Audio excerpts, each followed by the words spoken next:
श्री क्षेत्र भैरवनाथ मंदिर मसूर हे आमचे कुलदैवत असून तिथे आम्ही दर्शनासाठी आलो आहोत। मंदिराच्या भव्य चौकटीतून आपण प्रवेश करताच आपल्याला नंदी देवाचे दर्शन घडते। प्रवेश करताच हे एक प्रसन्न शांतता अनुभवायला मिळते। तर आपण बघू शकता, जे उजवीकडे आहेत ते काळ भैरव आहेत आणि डावीकडे आहेत ते बालभैरव आहेत। या दोन मूर्त्या अतिशय सुंदर अशा देखण्या आहेत। नाथांना शंकराचे अवतार देखील मानले जाते।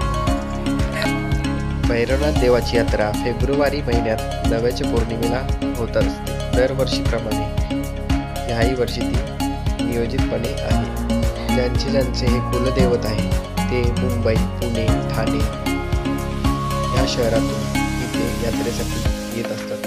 इथे प्रचंड मोठ्या प्रमाणात गुलालाची उधळण, रथोत्सव, भैरवनाथ महाराजांची पालखी उत्सव, हे सर्व उत्सव या यात्रे दिवशी मोठ्या प्रमाणात होत असतात।